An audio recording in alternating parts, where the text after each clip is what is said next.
Growing up, my mother was everything to me. She'd had me young, at 20, raising me alone after my father left.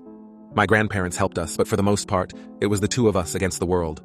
She worked long hours and made sacrifices, and I always thought we had an unbreakable bond. But things began to change when I was around 13, and Harry entered our lives. He was charming, stable, and seemed genuinely committed to building a future with us. They married within a year, and soon after my mother gave birth to twins. As thrilled as I was to have siblings, I began to feel like an outsider in my own family. Mom was busy with the twins, and her attention drifted further away from me. Still, I tried to be understanding. After all, she'd been there for me in my early years, and I believed we'd eventually settle into a new balance. When I turned 16, though, my mother and Harry sat me down for a conversation that would change everything. They explained that with the twins and their finances stretched, it would be best if I moved in with my grandparents. They insisted it was a practical choice, but I couldn't shake the feeling that I was being pushed out. My mother, the woman who'd once been my closest ally, was casting me aside to make room for her new family. I nodded numbly, trying to hide my hurt and confusion. Moving in with my grandparents was difficult, but they welcomed me with open arms, and I threw myself into school and part-time jobs to help with expenses. Over the next few years, I learned how to be fiercely independent. I relied on my own efforts, securing loans to make it through college and eventually landing a decent job. Each achievement felt like a victory against the loneliness and pain of my teenage years, but I never stopped wondering why my mother chose to let me go so easily. Years passed without much contact from her.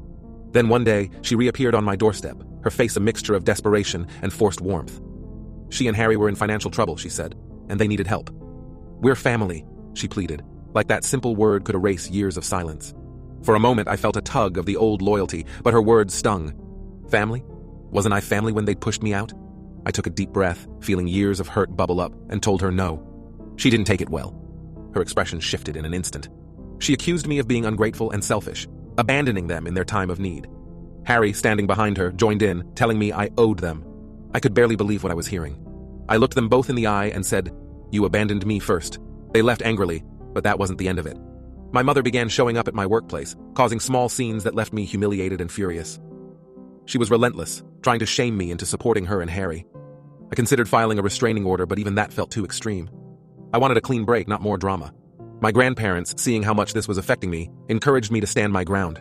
They reminded me that family should support and respect boundaries, not tear them down. I decided to cut contact completely. It wasn't easy. The pull of guilt, of wondering if I'd done the right thing, haunted me for weeks. But in time, I began to feel lighter, as though a weight I hadn't even known I was carrying had been lifted. I realized I had my own family, the people who stood by me without demanding or manipulating. Looking back, I learned that family isn't defined by blood alone. It's defined by love, respect, and mutual support. My mother had chosen her path, and I had every right to choose mine. For the first time, I felt a true sense of freedom, unburdened by guilt, and finally at peace.